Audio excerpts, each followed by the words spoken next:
ಉತ್ತರ ಕನ್ನಡ ಜಿಲ್ಲೆಯ ಶಿರಸಿಯ ಗೌರಿಯ ಪ್ರಯತ್ನ ಯಶ ಕಂಡಿದೆ. ಈಗಾಗಲೇ ರಿಪಬ್ಲಿಕ್ ಕನ್ನಡ ವಾಹಿನಿ ಅವರ ಬೆನ್ನಿಗೆ ನಿಲ್ತಾ ಇದ್ದಂತೆ ಸುತ್ತಮುತ್ತಲಿನ ಸಾರ್ವಜನಿಕರು ಕೂಡ ಸಾಮಾಜಿಕ ಕಾರ್ಯಕರ್ತರು ಕೂಡ ಬೆಂಬಲಕ್ಕೆ ಬಂದಿದ್ದಾರೆ. ಇದೀಗ ಅಂಗನವಾಡಿಯ ಸುತ್ತಮುತ್ತಲು ಹಬ್ಬದ ವಾತಾವರಣ ಕೂಡ ನಿರ್ಮಾಣವಾಗಿರುವಂತದ್ದು. ಸ್ಥಳೀಯರನ್ನೇ ಮಾತಾಡಿಸ್ತಾ ಹೋಗ್ತೀನಿ.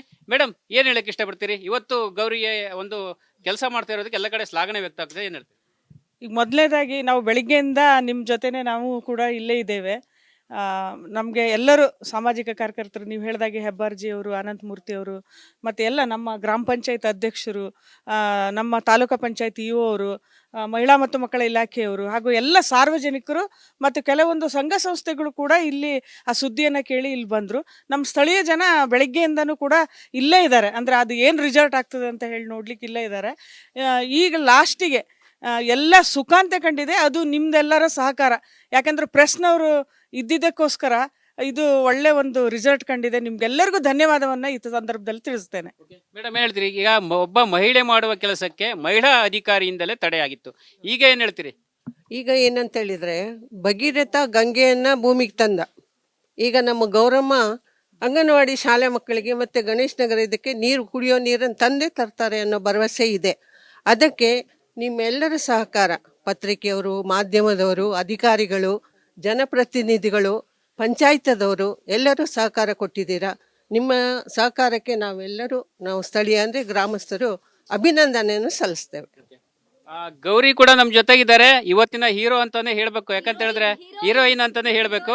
ಗೌರಿ ಕೂಡ ತುಂಬಾ, ಅವರ ಮುಖದಲ್ಲಿ ನೋಡ್ತಾ ಇರಬಹುದು, ಕಳೆದ 2-3 ದಿನಗಳಿಂದ ತುಂಬಾ ಬೇಸರವಾಗಿದ್ರು. ಅಧಿಕಾರಿಗಳ ಒಂದು ನಡೆಗೆ ಅವರು ತುಂಬಾ ಬೇಸರವಾಗಿದ್ರು. ಇವತ್ತು ಅವರ ಒಂದು ನಗೆ ಕೂಡ ಕಾಣ್ತಾ ಇರಬಹುದು. ಏನ್ ಹೇಳ್ತೀರಮ್ಮ? ತುಂಬಾ ಖುಷಿ ಆಯ್ತು. ಮಾಧ್ಯಮ ಸ್ನೇಹಿತರಿಗೆ ಎಲ್ಲರಿಗೂ ನನ್ನ ಆತ್ಮಪೂರ್ವಕ ಕನ್ನಡಕ್ಕೆ ನನ್ನ ಹೃದಯಪೂರ್ವಕವಾದ ನಮಸ್ಕಾರಗಳು. ಮೇಡಮ್, ಅದೇ ರೀತಿಯಾಗಿ ಇಲ್ಲಿ ಟೀಚರ್ ಇದ್ದಾರೆ, ಅವರನ್ನ ಕೂಡ ನಾನು ಮಾತಾಡಿಸ್ತೀನಿ. ಹೇಗ್ ಅನಿಸ್ತಾ ಇದೆ ಮೇಡಮ್ ನಿಮ್ಗೆ? ತುಂಬಾ ಖುಷಿ ಆಗ್ತಾ ಇದೆ ಮೇಡಮ್. ಯಾಕಂದ್ರೆ 4 ದಿನದಿಂದ ನಾನು ನಿದ್ದೆನೇ ಮಾಡ್ತಾ ಇರ್ಲಿಲ್ಲ. ಅಂಗನವಾಡಿಯಿಂದ ನೈಟ್ 8:30-9 ಗಂಟೆಗೆ ಹೋಗ್ತಾ ಇದ್ದೆ. ಯಾಕಂದ್ರೆ ಏನ್ ಮಾಡ್ಬೇಕು ಅಂತಾನೆ ಗೊತ್ತಾಗ್ತಾ ಇರ್ಲಿಲ್ಲ ನನಗೆ. ತಕ್ಷಣ ಬಾವಿ ಮುಚ್ಚಿಸ್ಲಿಕ್ಕಂತೂ ನನ್ನ ಹತ್ರ ಸಾಧ್ಯ ಆಗ್ತಾ ಇರ್ಲಿಲ್ಲ. ರಿಪಬ್ಲಿಕ್ ಕನ್ನಡಕ್ಕೆ ನನ್ನ ತುಂಬು ಹೃದಯದ ಧನ್ಯವಾದ ಹೇಳಲಿಕ್ಕೆ ಇಷ್ಟಪಡ್ತೇನೆ. ಓಕೆ ಮೇಡಮ್, ನೀವೇನ್ ಹೇಳ್ತೀರಾ ಮೇಡಮ್? ತುಂಬಾ ಖುಷಿ ಆಗ್ತಿದೆ ಮೇಡಮ್. ಖುಷಿ ಆಗ್ತಾ ಇದೆಯಾ? ಸಿಕ್ಕಾಪಟ್ಟೆ ಖುಷಿ ಆಗ್ತಾ ಉಂಟು. ಈ ಚಾನೆಲ್ಗೆ ತುಂಬಾ ಖುಷಿ ಅನ್ಸುತ್ತೆ. ಧನ್ಯವಾದಗಳು ರಿಪಬ್ಲಿಕ್ ಚಾನೆಲ್ಗೆ. Okay, thank you. ಅದೇ ರೀತಿಯಾಗಿ ಇಲ್ಲೆಲ್ಲ ಜೆಂಟ್ಸ್ ಇದ್ದಾರೆ, ಅವರನ್ನ ಕೂಡ ಮುಂಜಾನೆಯಿಂದ ನಮ್ ಜೊತೆ ಸಪೋರ್ಟಿಗಾಗಿ ನಿಂತಿದ್ದಾರೆ. ಗೌರಿ ಅವರ ಸಪೋರ್ಟಿಗಾಗಿ ಕೂಡ ಸಾಕಷ್ಟು ಜನರು ನಿಂತಿದ್ದಾರೆ. ಅವರನ್ನ ಕೂಡ ನಾನು ಮಾತಾಡಿಸ್ತೀನಿ. ಅವ್ರಿಗೆ ಹೇಗ್ ಅನಿಸ್ತು ಅಂತ ಅವ್ರಿಗೂ ಕೂಡ ಕೇಳ್ತೀನಿ. ಸರ್, ಏನ್ ಹೇಳ್ತೀರಾ? ಇಲ್ಲ, ಒಂದು ಮಾಧ್ಯಮ ಒಂದು ಒಳ್ಳೆಯ ಕಾರ್ಯಕ್ಕೆ ಕೈ ಜೋಡಿಸಿದರೆ ಯಾವ ಕೆಲಸ ಆದರೂ ಸಹ ಸರಿಯಾಗಿ ನಡೆಯುತ್ತೆ. ಯಾವ ಅಧಿಕಾರಿಗಳು ತಡೆ ಒಡ್ಡಿದ್ರು ಸಹ ಅದು ನಿಖರವಾಗಿ ನಡೆಯುತ್ತೆ ಅನ್ನೋದಕ್ಕೆ ರಿಪಬ್ಲಿಕ್ ಕನ್ನಡ ಒಂದು ಸಾಕ್ಷಿಯಾಗಿದೆ. ನಮ್ಮ ಜಯಪ್ರಕಾಶ್ ಶೆಟ್ಟಿ ಅವರಾಗಿರಲಿ, ನೀವು ಅಂಕಿತ್ ಅವರಾಗಿರಲಿ, ಅದು ನಮ್ಮ ರಿಪೋರ್ಟರ್ ಶೇಷಗಿರಿ ಅವರಾಗಿರಲಿ, ಎಲ್ಲರಿಗೂ ನಾನು ಅಭಿನಂದನೆ ಸಲ್ಲಿಸ್ತೇನೆ. ಗೌರಿ ನಾಯ್ಕ ಅವರಿಗೆ ಒಂದು ಕೆಲಸ ಮಾಡಲಿಕ್ಕೆ ಅವಕಾಶ ಮಾಡಿಕೊಟ್ಟಂಥ ರಿಪಬ್ಲಿಕ್ ಕನ್ನಡಕ್ಕೆ ನಾನು ಧನ್ಯವಾದ ಹೇಳ್ತೇನೆ. ಅವರು ಸಹ ಯಾವುದೇ ನೆಮ್ಮದಿಯಿಂದ ಅವಳು ಕೆಲಸ ಮಾಡಲಿ. ಹಾಗೆ ಮತ್ತೊಂದು ವಿಶೇಷ, ಕೇವಲ ಕೆಲಸ ಮಾಡೋದೊಂದೇ ಅಲ್ಲ, ಈ ಅಂಗನವಾಡಿಯ ಶಿಕ್ಷಕಿಗೂ ಸಹ ನೀವು ಸೆಕ್ಯೂರಿಟಿಯನ್ನು ಕೊಡಬೇಕು. ಯಾಕಂದರೆ ಅವಳನ್ನು ನಾಳೆ ಅಧಿಕಾರಿಗಳು ನೀವು ಇಷ್ಟು ಇದು ಮಾಡಿದ್ದೀರಿ ಅಂತ ಹೇಳಿ ಅಧಿಕಾರಿಗಳು ಅವಳು ತೊಂದರೆ ಕೊಡಲಿಕ್ಕಿಲ್ಲ. ಯಾಕಂದರೆ ಅವಳೊಂದು ಬಡವೆ, ಅವಳು ಸಹ ಇದೇ ಒಂದು ಕೆಲಸದಿಂದ ಮನೆಯಲ್ಲಿ ಗಂಡ ಹೆಂಡತಿ ಮಕ್ಕಳು ಎಲ್ಲರನ್ನು ಸಾಕಬೇಕಾಗ್ತದೆ. ಅವಳಿಗೂ ಸಹ ನೀವು ಇಷ್ಟೇ ಸಪೋರ್ಟನ್ನು ಕೊಡಬೇಕು ಅಂತ ನಾನು ನಿಮ್ಮ ಹತ್ರ ಸಾರ್ವಜನಿಕವಾಗಿ ಕೇಳ್ಕೊಳ್ತಾ ಇದ್ದೇನೆ. Okay, thank you so much sir. Yes sir, ನೀವೇನ್ ಹೇಳ್ತೀರಾ ಸರ್? ಮೇಡಮ್, ಇವಾಗ ಮೊದಲಾಗಿ ನಾವು ರಿಪಬ್ಲಿಕ್ ಕನ್ನಡ ಇವತ್ತಿಗೆ ಧನ್ಯವಾದನ ಅರ್ಪಿಸ್ತೀವಿ. ಯಾಕಂತಂದರೆ ಇವತ್ತು ನಮ್ಮ ಉತ್ತರ ಕನ್ನಡ ಜಿಲ್ಲೆಯ ಶಿರ್ಸಿ ತಾಲೂಕ ನಮ್ಮ ಗಣೇಶ್ ನಗರ, ಈ ಗಣೇಶ್ ನಗರ ಯಾವಾಗೂ ಸುದ್ದಿ ಇಲ್ಲಾಗಿತ್ತು. ಇವತ್ತು ಆ ಸುದ್ದಿಯನ್ನು ಮಾಡಿರ್ತಕ್ಕಂಥ ದಿಟ್ಟ ಮಹಿಳೆ ನಮ್ಮ ಗೌರಿ ನಾಯಕರವರು. ಮೊದಲನೇದಾಗಿ ನಾವು ಎಲ್ಲ ಗಣೇಶ್ ನಗರದವರೆಲ್ಲ ಸೇರಿ ನಾವು ಅವರಿಗೆ, ಆ ಅಮ್ಮನಿಗೆ ಧನ್ಯವಾದಗಳನ್ನ ಅರ್ಪಿಸ್ತೀವಿ. ಯಾಕಂತಂದರೆ ಇವತ್ತು 2 ಬಾವಿ ತೆಗೆದಂಥ ವ್ಯಕ್ತಿ ಆ ಮಹಿಳೆ. ಇದು 3ನೇದು, ಇವತ್ತು ಅಂಗನವಾಡಿಯ ಒಂದು ವ್ಯವಸ್ಥೆನ ನೋಡಿಕೊಂಡು ಮಕ್ಕಳಿಗೆ ಆಗುವಂಥ ನೋಡ್ಕೊಬಿಟ್ಟು ಇವತ್ತು ಸ್ವತಃ ತಾನೇ ಒಂದು ಬಾವಿಯನ್ನು ತೆಗೆದುವಂಥ ಒಂದು ಸಾಹಸ ಮಾಡಿದ್ದಾಳೆ. ಅದಕ್ಕೆಲ್ಲರೂ ಸಹಕಾರ ಕೊಡಬೇಕು. ಬಿಟ್ಟರೆ ಈ ರೀತಿ ಅವರಿಗೆ ಅಡ್ಡಿ ಆಗೋದು ಸರಿಯಲ್ಲ ಅಂತ ನಾನು ಈ ಸಂದರ್ಭದಲ್ಲಿ ಹೇಳಕ್ಕೆ ಇಷ್ಟಪಡ್ತೀನಿ. ಈ ಜಯ ಸಿಕ್ತು ಅಂತಂದ್ರೆ, ಈಗ ನಮಗೆ ಗಣೇಶನರಿಗೆ ಜಯ ಸಿಕ್ತಂತ ವ್ಯಕ್ತಿ ಅಂತ ನಾನು ಹೇಳ್ತಾ ಇದ್ದೇನಲ್ವಾ, ಖುಷಿ ಇದೆ. ಅವರಿಗೆ ಬರುವಂಥ ನಮ್ಮ ಯುಗಾದಿ ಉತ್ಸವದಲ್ಲಿ ಅವ್ರನ್ನ ನಾವು ಎಲ್ಲ ಸೇರಿ ನಾವೊಂದು ಬರುವಂಥ ಯುಗಾದಿ ಉತ್ಸವದಲ್ಲಿ ಅವ್ರನ್ನ ಒಂದು ಸನ್ಮಾನ ಮಾಡಿ ಅವ್ರಿಗೊಂದು ಗೌರವ ಕೊಡುವಂಥ ಕಾರ್ಯಕ್ರಮವನ್ನು ನಾವು ಮಾಡ್ತೇವೆ. ಅದೇ ರೀತಿ ಇವತ್ತು ಮತ್ತೆ ನಮ್ಮ ಅಂಗನವಾಡಿ ಟೀಚರ್ ಇದ್ದಾರೆ, ಅವರಿಗೆ ಮುಂದೆ ಎಂದೂ ಯಾವುದೇ ರೀತಿಯಲ್ಲಿ ಈ ಒಂದು ವಿಷಯನ ಇಟ್ಟುಕೊಂಡಲ್ಲ, ಬೇರೆ ರೀತಿಯಲ್ಲಿ ಯಾವುದೇ ರೀತಿಯಲ್ಲಿ ಏನಾದರೂ ತೊಂದರೆ ಕೊಟ್ಟಂಥ ಸಂದರ್ಭದಲ್ಲಿ ಯಾರು ನಮ್ಮ CDPO ಅಧಿಕಾರಿಗಳಿರ್ಬೋದು, ಬೇರೆ ಅಧಿಕಾರಿಗಳಿರ್ಬೋದು, ಅಂಥ ಸಂದರ್ಭದಲ್ಲಿ ನಾವು ಇವತ್ತು SC/ST ದೌರ್ಜನ್ಯ ಸಮಿತಿ ಒಂದು ನಾಮಿನೇಟೆಡ್ ಮೆಂಬರ್ ಆಗಿ ನಾನು ಹೇಳ್ತಾ ಇದ್ದೀನಿ.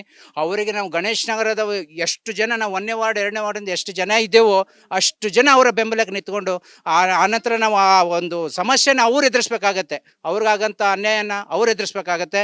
ಅದು ದಯವಿಟ್ಟು ಅಧಿಕಾರಿಗಳು ಎಚ್ಚೆತ್ಕೋಬೇಕಂತ ಈ ಸಂದರ್ಭದಲ್ಲಿ ನಾವು ತಿಳಿಸ್ತೀವಿ. ಈ ಸಂದರ್ಭದಲ್ಲಿ ಪತ್ರಿಕಾ ಮಿತ್ರರು ಪ್ರತಿಯೊಬ್ಬರು ಕೂಡ, ಈ ನಮ್ಮ ಶಿರ್ಸಿ ತಾಲೂಕಿನ ಪತ್ರಿಕಾ ಮಿತ್ರರು ಹಾಗೂ ಸಾಮಾಜಿಕ ಕಾರ್ಯಕರ್ತರಂತ ನಮ್ಮ ಹಿರಿಯರು ಪ್ರತಿಯೊಬ್ಬರು ಕೂಡ ಇವತ್ತು ತಮ್ಮ ಎಲ್ಲ ಕೆಲಸ ಬಿಟ್ಟು ಈ ಒಂದು ಕೆಲಸದಲ್ಲಿ ಇವತ್ತು ಬಂದು ಎಲ್ಲ ಸಹಕಾರ ಕೊಟ್ಟಿದ್ದೀರಿ. ಅದಕ್ಕೆಲ್ಲ ನಾವು ಧನ್ಯವಾದಗಳನ್ನ ಅರ್ಪಿಸೋದಕ್ಕೆ ಇಷ್ಟಪಡ್ತೀನಿ. Thank you sir. ನೀವೇನು ಹೇಳ್ತೀರಾ ಸರ್? ಮೊದಲನೇದಾಗಿ ನಾವು ರಿಪಬ್ಲಿಕ್ ಕನ್ನಡ TV ಅವರಿಗೆ ಈ ಗೌರಿ ನಾಯ್ಕ ಅವರ ಬಾವಿಯ ಒಂದು ಕೆಲಸಕ್ಕೆ ಬೆಂಬಲವನ್ನು ನೀಡಿ ಸುಖಾಂತ್ಯವನ್ನು ಹಾಡಿದ ರಿಪಬ್ಲಿಕ್ TV ಅವರಿಗೆ ನಾವು ಮೊದಲನೇದಾಗಿ ಧನ್ಯವಾದಗಳನ್ನು ತಿಳಿಸ್ತೇವೆ. ಹಾಗೂ ಎಲ್ಲ ಮಾಧ್ಯಮ ಮಿತ್ರರಿಗೆ ಹಾಗೂ ಗಣೇಶ್ ನಗರದ ಎಲ್ಲ ಈ ಪಾಲಕರಿಗೂ ಹಾಗೂ ನಮ್ಮ ಜೀವಜಲ ಕಾರ್ಯಪಡೆಯ ಅಧ್ಯಕ್ಷರಾದಂಥ ಶ್ರೀನಿವಾಸ್ ಹೆಬ್ಬಾರಿಗೂ ಹಾಗೂ ಇನ್ನಿತರ ಎಲ್ಲ ಯಾರ್ಯಾರು ಬಂದಿದ್ದಾರೆ ಅವರಿಗೆ ಕೂಡ ನಾವು ಧನ್ಯವಾದಗಳನ್ನು ತಿಳಿಸ್ತೇವೆ. ಎಸ್, ಇನ್ನು ಅದೇ ರೀತಿಯಾಗಿ ನಾವು ಮುಂಜಾನೆಯಿಂದಲೂ ಕೂಡ ರಿಪಬ್ಲಿಕ್ ಕನ್ನಡದಲ್ಲಿ ಗೌರಿ ನಾಯಕ್ ಅವ್ರದ ಸುದ್ದಿನ ಪ್ರಸಾರವನ್ನ ಮಾಡ್ತಾ ಇದ್ವಿ. ಅದನ್ನ ನೋಡ್ಕೊಂಡು ಇವತ್ತು ನಾನೇ ಕಟ್ಟಿಸ್ಕೊಡ್ತೀನಿ, ನಾನೇ ಸ್ವಂತ ಖರ್ಚಿನಲ್ಲಿ ನಾನು ಅವರಿಗೆ ಕಾಂಪೌಂಡ್ ಮತ್ತೆ ಬಾವಿಯನ್ನ ರೆಡಿ ಮಾಡ್ಕೊಡ್ತೀನಿ ಅಂತ ಶ್ರೀನಿವಾಸ್ ಹೆಬ್ಬಾರ್ ಸರ್ ಕೂಡ ಹೇಳಿದ್ರು. ಅವರನ್ನೇ ಕೂಡ ಈಗ ಕೇಳ್ತಾ ಹೋಗ್ತೀನಿ. ಸರ್, ಏನ್ ಹೇಳ್ತೀರಾ? ಈಗಾಗಲೇ ರಿಪಬ್ಲಿಕ್ ಕನ್ನಡ TVಯ ಜಯಪ್ರಕಾಶ್ ಶೆಟ್ಟಿ ಹಾಗೂ ನಿಮ್ಮ ತಂಡದವರಿಗೆಲ್ಲ ನನ್ನ ಧನ್ಯವಾದಗಳು. ಈಗಾಗಲೇ ನಾನು ಹೇಳಿದಾಗೆ ಈಗಾಗಲೇ ನಾವು ಅದನ್ನು ಅಳತೆ ಮಾಡಿದ್ವಿ. ಸುಮಾರು 150 ಫೂಟು ಸುತ್ತಳತೆ ಇದೆ. ನಾಳೆಗೆ ನಾವು ಇಟಾಚಿ ಕಳಿಸಿ ಎಲ್ಲ ಕ್ಲೀನ್ ಮಾಡಿ ಆ ಕಾಂಪೌಂಡನ್ನು 2 ದಿವಸದೊಳಗೆ ನಾವು ಮುಗಿಸ್ತೇವೆ. ಹಾಗೂ ಈಗಾಗಲೇ ಗೌರಿ ನಾಯಕರವರು ಹೊಡೆದಂಥ ಬಾವಿ ಏನಿದೆ ಅದಕ್ಕೆ ಸುಮಾರು ಒಂದು 45 ಫೂಟ್ನಲ್ಲಿ ನೀರು ಬರ್ಬೋದು. ಅಷ್ಟು ರಿಂಗ್ ಹಾಕಿ ಅದಕ್ಕೆ ಮೇಲೆ ಜಾಳಿ, ಸೇಫ್ಟಿ ಜಾಳಿ ಮಾಡಿ ಪಂಪ್ ಹಾಕಿ ಟ್ಯಾಂಕ್ ಹಾಕಿ ನೀರಿನ ವ್ಯವಸ್ಥೆ ಮಾಡಿಕೊಡ್ತೀವಿ. Thank you so much. ಇದಿಷ್ಟು ಕೂಡ ಸಾರ್ವಜನಿಕರು ಹಾಗೂ ಶ್ರೀನಿವಾಸ್ ಹೆಬ್ಬಾರ್ ಅವರ ಮಾತಾಗಿತ್ತು. ಕ್ಯಾಮ್ರಾ ಪರ್ಸನ್ ಶಿವ್ ಜೊತೆ ಅಂಕಿತಾ ಶೆಟ್ಟಿ, ಶೇಷ್ಗಿರಿ, ರಿಪಬ್ಲಿಕ್ ಕನ್ನಡ. ನಮಸ್ಕಾರ, ಕರ್ನಾಟಕ ಪ್ರೈಮ್ ಟೈಮ್ಗೆ ಸ್ವಾಗತ. ನಾನು ಜಯಪ್ರಕಾಶ್ ಶೆಟ್ಟಿ. ಇಡೀ ಕರ್ನಾಡು ಇವತ್ತು ರೆಬೆಲ್ ಆಗಿ ನಿಂತಿದೆ. ಈ ಹಗರಣಗಳನ್ನು ಸದನದಲ್ಲಿ ಪ್ರಸ್ತಾಪ ಮಾಡಲು ಕೂಡ ಕಾಂಗ್ರೆಸ್ ಹಿಂದೇಟು ಹಾಕಿದ್ದೇಕೆ?